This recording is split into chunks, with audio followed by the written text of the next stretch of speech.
They took my home, my wife's dreams, and now they wanted my boat, the last piece of her I had left. I stood on the dock, the lake's dark water, whispering revenge as I clutched the deed that could ruin them. The HOA thought they owned Lakeview Pines, but I'd make them pay for every lie they told. The sun dipped low, painting the lake red, like a warning of the storm I was about to unleash. My boat, Serenity, rocked gently, a quiet reminder of why I'd fight. I was Michael Harper, a retired lawyer living in a small cabin by Lakeview Lake. The Homeowners Association ran this neighborhood like their personal kingdom, and their leader, Karen Mitchell, was the worst of them. Karen, with her fake smile and endless rules, had made my life hell 5 years ago. Back then, the HOA claimed my fence broke some regulation, hit me with fines I couldn't afford, and forced me out of the house my wife, Emily, and I built. Emily passed soon after, her heart broken by the loss. Now, they were after Serenity, the boat we'd fished on together. That morning, Karen stormed to my dock, clipboard in hand, her heels stabbing the wood. "Mr. Harper, your boat's a violation," she snapped. "Regulation 47B. Move it by Friday, or it's $500 a day." Greg and Linda, her HOA sidekicks, stood behind her, smirking. I gripped the dock's edge, my voice steady. "This lake's private, Karen. You sure about this?" She laughed, cold and sharp. "Private? The HOA owns this lake. Don't play games." Her words cut deep, but I stayed quiet. I'd learned arguing with her was pointless. After they left, I sat on Serenity, the boat's worn seat creaking under me. I could still hear Emily's laugh from our fishing trips, see her smile as we drifted on the lake. The HOA had taken so much, but this was too far. I pulled an envelope from my jacket. Inside was the deed to Lakeview Lake. My uncle, a county judge, had left it to me years ago. The HOA had no clue I owned the water they claimed for their fancy fishing club. My fingers tightened around the paper. This was my chance. Later, my neighbor Tom swung by, his boots crunching on the gravel. He'd fought the HOA over his truck and lost. "Karen's gunning for you," he said, chewing tobacco. "Her fishing club's got a big tournament planned. They're acting like the lake's theirs." I stared at the water, my jaw tight. "Let them dream," I said. "They'll find out soon enough." Tom squinted at me, curious, but didn't ask more. He knew I wasn't one to talk big without a plan. By dusk, I walked the lake's edge, noticing HOA signs claiming private fishing club access only. My blood boiled. They'd turned my lake into their playground, and Karen was leading the charge. I remembered her smug face from years ago, handing me eviction papers for my home. Back then, I had no power. Now I did. I tucked the deed back in my pocket, my mind spinning with ideas. The HOA wanted a fight, and I'd give them one they'd never forget. The next day, Karen's voice echoed from a megaphone at the community center. "Lakeview Pines is thriving, thanks to our fishing club," she bragged. I stood at the back, unnoticed, listening as she hyped their tournament. The crowd cheered, blind to her lies. I slipped away, my plan taking shape. The deed was my weapon, but I needed to time it right. Karen thought she was untouchable, but I'd show her what real power looked like. The lake was mine, and so was this fight. The morning after Karen's big speech, I woke to a yellow notice taped to Serenity's helm. "Final warning. Remove boat by tomorrow or face seizure." It read, signed by Karen Mitchell. My pulse raced, but I smirked. She thought she could scare me, but I had the deed. I stuffed the notice in my pocket and headed to the lake's edge, where I spotted Greg, the HOA's yes man, snapping photos of my boat. "Evidence," he muttered, not seeing me. I cleared my throat, and he jumped. "Just doing my job, Harper," he stammered, then scurried off. Something fell off. They were moving faster than I expected. Back at my cabin, I pulled out the deed again, double-checking every line. It was ironclad. Lakeview Lake was mine, no question. But a memory hit me. Karen had bragged about her cousin, a county clerk, at last year's HOA picnic. What if she'd dug into records? I shook off the thought. The deed was safe, locked in my safe deposit box at the bank. Still, I needed to act soon. I grabbed my phone and called Tom. "You hear anything about Karen's plans?" I asked. "Yeah," he said, voice low. She's meeting some big-shot lawyer tonight. Word is they're planning to claim the lake legally. My stomach dropped. A lawyer? That was no coincidence. Karen wasn't just bullying me. She was building a case. I thanked Tom and hung up, my mind racing. I needed to know more. That afternoon, I drove to the community center, where the HOA held their meetings. The parking lot was packed with cars, including Karen's shiny SUV. I slipped inside, staying in the shadows. Karen stood at a podium, talking to a man in a suit. "We'll file an eminent domain claim," he said. "The lake's too valuable for one guy to hog." Karen nodded, grinning. "Harper's done." I froze. Eminent domain? They wanted to steal my lake legally, claiming it was for public use. My fists clenched. They didn't know I owned it, but they were betting I'd cave under pressure. I slipped out before anyone saw me, my heart pounding. Back home, I paced the cabin. Karen was playing dirty, but I had a card she didn't expect. My uncle, the judge who'd left me the lake, had taught me one thing: never show your hand too early. I'd wait, let her dig her own grave. The next twist came at dawn. I found Serenity's anchor rope cut, the boat drifting toward the lake center. Someone had sabotaged it. I waded in cold water, soaking my jeans, and pulled the boat back. My neighbor, Sarah, a quiet nurse, saw me from her porch. "Michael, I saw Greg out here last night," she whispered. "He had bolt cutters." I nodded, my jaw tight. "Thanks, Sarah." Greg wasn't just taking photos, he was playing dirty. I fixed the rope, but now I knew. The HOA wasn't just threatening fines. They wanted war. I decided to push back. That evening, I printed copies of an old survey map showing my lake's boundaries, signed by my uncle. I slipped one under Karen's office door at the community center and signed. Let her sweat, I thought. Sure enough, the next morning, Tom called. "Karen's freaking out," he said, chuckling. "She's yelling about some map, saying someone's messing with her." I smiled. Good. She was rattled. But then Tom added, "She's got that lawyer digging into your past now. Be careful." My smile faded. My past? I'd kept a low profile since retiring, but I've been a tough lawyer in my day, taking on corrupt officials. If Karen's lawyer dug deep, they might find out about my uncle's influence, or worse, the deed. I needed to move faster.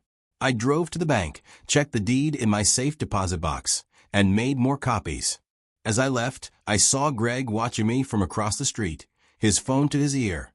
He ducked away when I looked. They were closing in, but I wasn't backing down. The lake was mine, and I'd make them regret ever crossing me.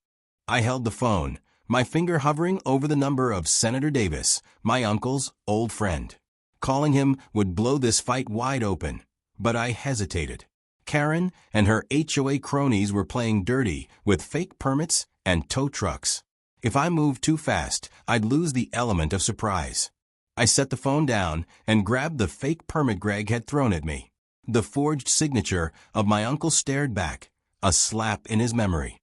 I needed to hit back, but smarter. The lake was mine, and I'd make them choke on their lies. The next morning, I found my dock spray painted with "Move Out" in red. My jaw clenched. This wasn't just Karen now. It felt personal.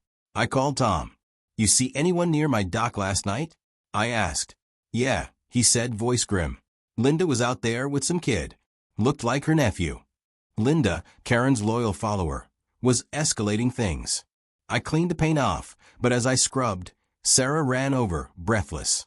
"Michael, they're spreading rumors you're a squatter. Karen's telling everyone you faked your lake rights." I froze. A squatter? That was a new low. Karen wasn't just forging documents. She was turning the neighborhood against me. I thanked Sarah and headed to the community center, where Karen was holding another meeting. I stayed outside, ear pressed to the window. "Harper's a liar," Karen said to a packed room. "We've got proof. He's got no claim to the lake." The crowd murmured, buying her story. Then Greg piped up. "We're filing a lawsuit tomorrow. He'll be gone by next week." My blood ran cold. A lawsuit? I slipped away, my mind racing. They were moving faster than I'd thought, and the squatter rumor was a clever twist. If they convinced the county I was a fraud, my deed might not matter. Back home, I dug through old files, looking for anything to counter their lies. That's when I found it, a letter from my uncle, written before he died. "Michael, guard the lake," it read. "The HOA tried to bully me for it years ago. Don't let them win." My eyes widened. Karen's family had a history with this lake. This was personal for her too. That evening, another twist hit. A sheriff's deputy knocked on my door, holding a court summons. "Mr. Harper, you're being sued for illegal occupation of Lakeview Lake," he said, handing me the papers. I scanned them. Karen's name was all over it, backed by her cousin's permit. I kept my cool. "This won't hold up," I told the deputy. He shrugged. "Just show up in court." After he left, I sat on serenity, the lake's quiet ripples calming my nerves. They thought they'd trapped me, but I had a plan. I called Tom and Sarah to my cabin. "I need your help," I said. "Spread word that I'm meeting a big lawyer tomorrow at the diner. Make sure Greg hears." Tom grinned. "You're baiting them?" I nodded. "Let them think I'm scared." The next day, I sat at the diner, sipping coffee, knowing Greg was watching from his car outside. I met no lawyer, just an old friend, Pete, who played along, talking loud about legal strategies. Greg took the bait, texting furiously. I smiled. Karen would think I was scrambling, but I was setting a trap. By nightfall, Tom called with news. "Karen's cousin slipped up," he said. "She bragged at the bar about faking that permit. Someone recorded it." My heart raced. A recording? That could bury them. "Get me that tape," I said. Tom promised to try. As I hung up, I saw headlights on the lake road. A black SUV parked near my dock, and two figures got out, carrying something heavy. I grabbed my flashlight and crept closer. It was Greg and Linda, dumping cement blocks into the water near Serenity. They were trying to sink my boat. I stayed hidden, my phone recording every move. The HOA's game was falling apart, and I was one step ahead. I held the phone, my finger hovering over the number of Senator Davis, my uncle's old friend. Calling him would blow this fight wide open, but I hesitated. Karen and her HOA cronies were playing dirty with fake permits and tow trucks. If I moved too fast, I'd lose the element of surprise. I set the phone down and grabbed the fake permit Greg had thrown at me. The forged signature of my uncle stared back, a slap in his memory. I needed to hit back, but smarter. The lake was mine, and I'd make them choke on their lies. The next morning, I found my dock spray painted with "Move Out" in red. My jaw clenched. This wasn't just Karen now, it felt personal. I called Tom. "You see anyone near my dock last night?" I asked. "Yeah," he said, voice grim. "Linda was out there with some kid. Looked like her nephew." Linda, Karen's loyal follower, was escalating things. I cleaned the paint off, but as I scrubbed, Sarah ran over, breathless. "Michael, they're spreading rumors you're a squatter. Karen's telling everyone you faked your lake rights." I froze. A squatter? That was a new low. Karen wasn't just forging documents. She was turning the neighborhood against me. I thanked Sarah and headed to the community center, where Karen was holding another meeting. I stayed outside, ear pressed to the window. "Harper's a liar," Karen said to a packed room. "We've got proof. He's got no claim to the lake." The crowd murmured, buying her story. Then Greg piped up. "We're filing a lawsuit tomorrow. He'll be gone by next week." My blood ran cold. A lawsuit? I slipped away, my mind racing. They were moving faster than I'd thought, and the squatter rumor was a clever twist. If they convinced the county I was a fraud, my deed might not matter. Back home, I dug through old files, looking for anything to counter their lies. That's when I found it, a letter from my uncle, written before he died. "Michael, guard the lake," it read. "The HOA tried to bully me for it years ago. Don't let them win." My eyes widened. Karen's family had a history with this lake. This was personal for her too. That evening, another twist hit. A sheriff's deputy knocked on my door, holding a court summons. "Mr. Harper, you're being sued for illegal occupation of Lakeview Lake," he said, handing me the papers. I scanned them. Karen's name was all over it, backed by her cousin's permit. I kept my cool. "This won't hold up," I told the deputy. He shrugged. "Just show up in court." After he left, I sat on serenity, the lake's quiet ripples calming my nerves. They thought they trapped me, but I had a plan. I called Tom and Sarah to my cabin. "I need your help," I said. "Spread word that I'm meeting a big lawyer tomorrow at the diner. Make sure Greg hears." Tom grinned. "You're baiting them?" I nodded. "Let them think I'm scared." The next day, I sat at the diner, sipping coffee, knowing Greg was watching from his car outside. I met no lawyer, just an old friend, Pete, who played along, talking loud about legal strategies. Greg took the bait, texting furiously. I smiled. Karen would think I was scrambling, but I was setting a trap. By nightfall, Tom called with news. "Karen's cousin slipped up," he said. "She bragged at the bar about faking that permit. Someone recorded it." My heart raced. A recording? That could bury them. "Get me that tape," I said. Tom promised to try. As I hung up, I saw headlights on the lake road. A black SUV parked near my dock, and two figures got out, carrying something heavy. I grabbed my flashlight and crept closer. It was Greg and Linda, dumping cement blocks into the water near Serenity. They were trying to sink my boat. I stayed hidden, my phone recording every move. The HOA's game was falling apart, and I was one step ahead. I crouched in the dark, my phone recording Greg and Linda as they tossed cement blocks into the lake near Serenity. My boat rocked gently, unaware of their plan to sink it. I held my breath, the flashlight shaking in my hand. They didn't see me, but their whispers carried. "Karen says this'll scare him off," Linda hissed. Greg grunted. "If it doesn't, we'll torch the boat." My stomach churned. Torch it? The HOA wasn't just bullying. They were criminals. I stopped recording and slipped back to my cabin, my mind racing. I had proof now, but I needed to use it wisely. The next morning, I checked Serenity. The blocks hadn't touched her, but they sat underwater, a silent threat. I called Tom. "You got that recording of Karen's cousin?" I asked. "Working on it," he said. "Guy's scared to share it." I gritted my teeth. Without that tape, my video of Greg and Linda was all I had. I uploaded it to a thumb drive and hid it in my safe. If the HOA wanted war, I'd fight on my terms.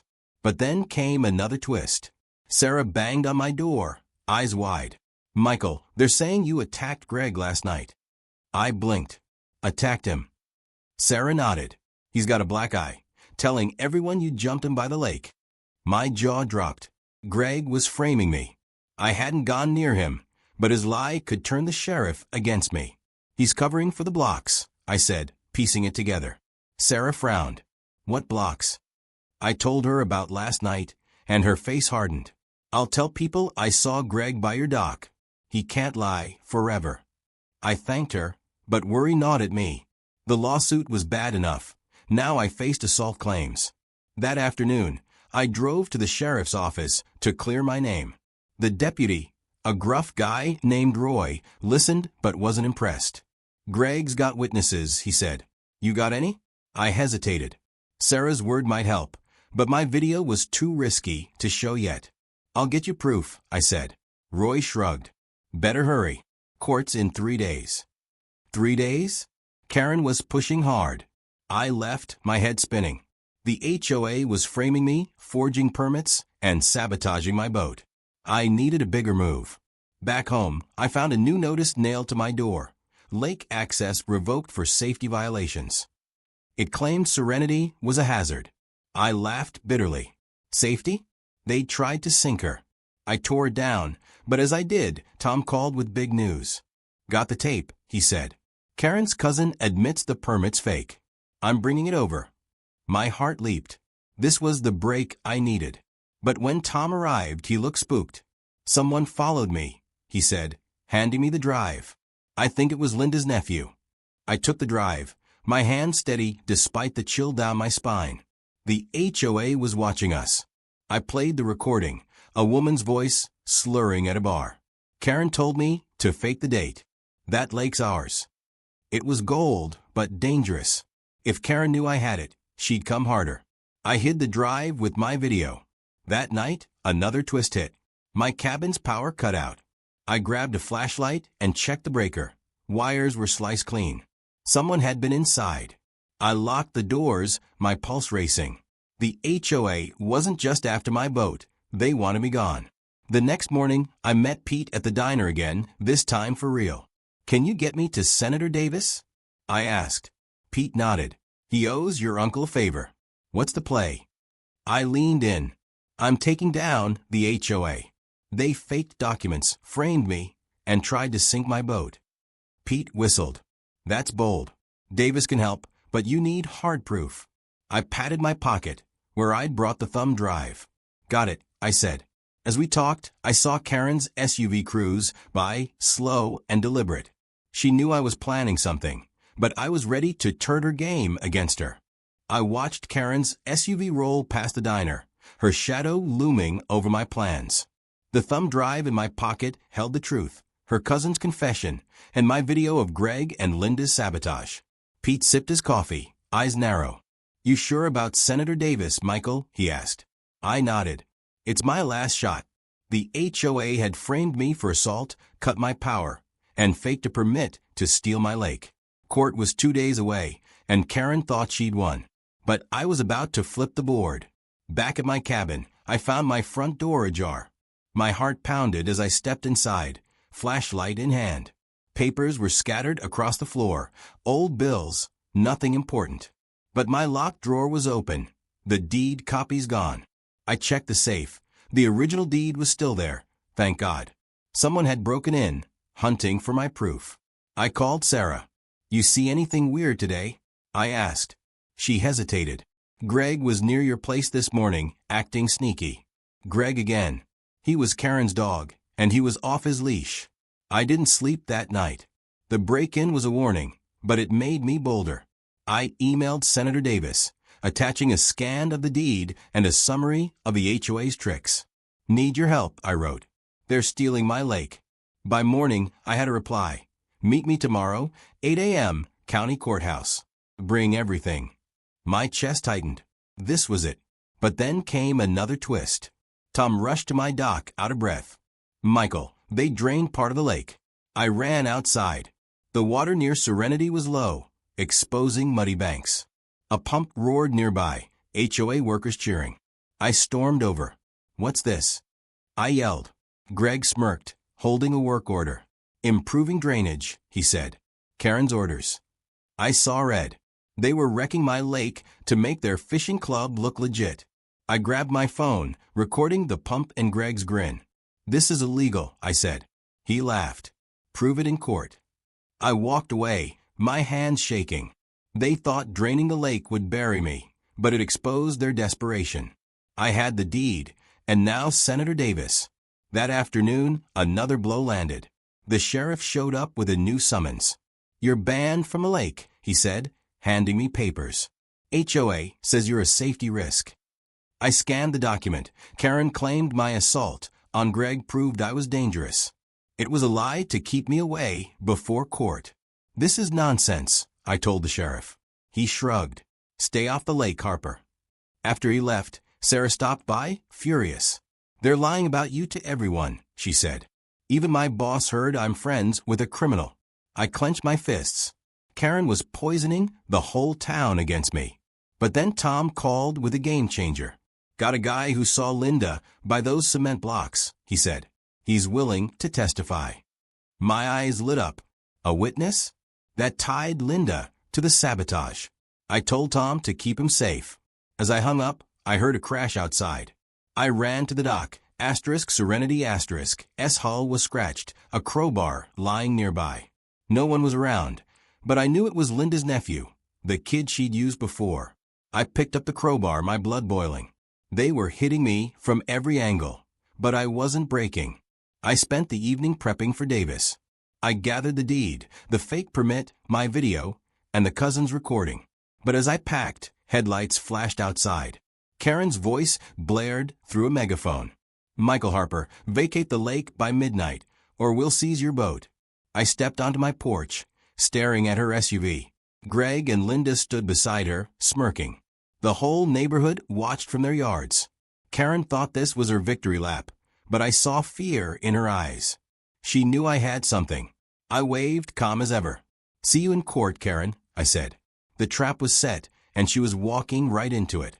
I stood on my porch, Karen's megaphone threat echoing in my ears as her SUV peeled away.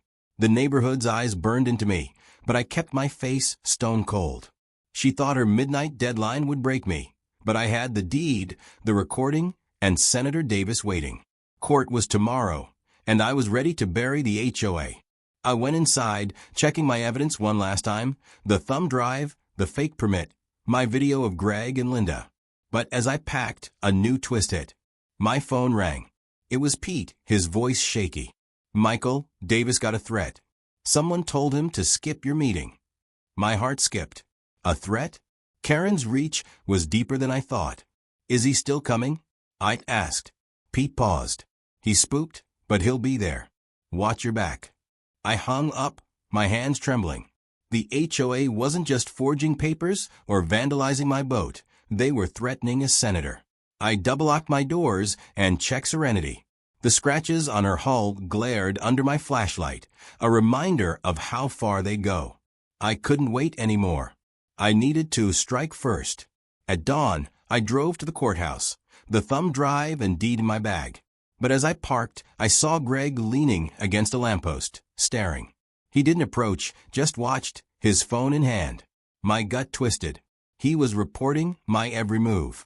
I ignored him and headed inside, but another shock waited. The clerk, Brian from the records office, pulled me aside. "Michael, Karen's cousin filed a new document last night," he whispered. "It says your uncle sold the lake to the HOA before he died." I stared. "That's impossible." Brian shrugged, nervous. "It's got his signature." I clenched my jaw. Another fake, but this one was bold. My uncle never sold anything. I thanked Brian and found a quiet corner, calling Tom. "You hear about a sale document?" I asked. "Yeah," he said. "Linda's been bragging about it. Says they've got you cornered." I gritted my teeth. Cornered? They were desperate, throwing every lie they could. I told Tom to get our witness, the not applicable, ready for court. He promised to bring the guy who saw Linda by the cement blocks. If I could prove sabotage, their new document wouldn't matter. Back outside, I saw Sarah waiting. "Michael, I found something," she said, handing me a photo. It showed Karen's cousin at the records office, slipping an envelope to Brian. "I took this yesterday," she said. "I think it's the fake sale paper." My eyes widened. This was proof of tampering. I hugged her. "You're a lifesaver." But as we talked, Greg appeared closer now. "You're done, Harper," he sneered. "We've got the sale, and you've got nothing." I stepped toward him. "We'll see, Greg." He backed off, but his smirk stayed. That night, I met Tom at his garage. He played the witness's statement, a clear account of Linda buying the blocks. "He's solid," Tom said. "But Karen's got the fishing club rallying for her. They're packing the courtroom tomorrow." I nodded. The HOA was turning this into a circus, but I had the deed and the truth. As I left, a car sped by, too close. I jumped back, heart racing. It was Linda's nephew, laughing as he drove off. They were trying to scare me off, but it only made me angrier. I went home, checked my safe, and slept with the deed under my pillow. The HOA thought they'd won, but I was about to turn their lies into dust. I woke on court day, the deed still under my pillow, my heart steady despite the HOA's threats. Karen had faked a sale document, framed me for assault, and nearly run me off the road. But I had the truth, the deed, the recording, the video, and Sarah's photo. I grabbed my bag and headed to the courthouse, where Senator Davis waited. His face was grim. "Michael, they tried bribing my aide to keep me away," he said. I froze. "A bribe?" Karen was desperate. "You're here now," I said. "Let's end this." He nodded, and we walked in. The courtroom was packed, the fishing club glaring from the back. Karen sat with her lawyer, smirking like she'd already won. Greg and Linda flanked her, whispering. The judge, an old colleague of my uncle, called the case. Karen's lawyer went first, waving the fake sale document. "Mr. Harper has no claim to Lakeview Lake," he said. "The HOA bought it legally." I stayed calm, handing Davis my deed. He stood. "This is the original deed, signed by Judge Harper. It proves Michael owns the lake." Murmurs filled the room. Karen's smirk faded. Then came the first twist. I played the recording of her cousin admitting the permit was fake. The judge's eyes narrowed as the slurred voice echoed. Karen whispered frantically to her lawyer. I wasn't done. I showed the video of Greg and Linda dumping cement blocks by Serenity. The crowd gasped. Greg turned red, and Linda sank in her seat. Sarah's photo came next, showing Karen's cousin bribing the clerk. The judge banged his gavel. This is serious fraud, he said. Karen jumped up. He's lying. He attacked Greg. But Tom's witness took the stand, describing Linda buying the blocks. Then Sarah testified, saying she saw Greg buy my dock, not me. The assault lie crumbled. The final twist hit when Davis revealed a letter from my uncle, warning about the HOA's greed years ago. This family has a history of bullying, he said, glaring at Karen. The judge had heard enough. The lake belongs to Mr. Harper, he ruled. The HOA's claims are dismissed. I'm ordering an investigation into their actions. The room erupted. Karen stormed out, Greg and Linda trailing her. The fishing club slunk away, their tournament dreams dead. Outside, Davis shook my hand. Your uncle would be proud, he said. I nodded, thinking of Emily. That evening, I posted a notice on the lake. Fishing club evicted. Lake closed to HOA. Neighbors cheered, free from Karen's grip.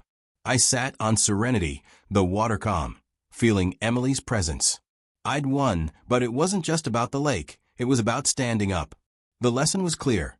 Greed and lies might win for a while, but truth and heart always fight back harder. Karen thought power came from rules and scams, but real strength came from holding your ground, even when the odds looked bad. I learned to trust my instincts and lean on friends like Tom and Sarah. The lake was mine, but the fight gave me something bigger. Peace, knowing I'd honored Emily and my uncle by stopping a bully who thought she was untouchable.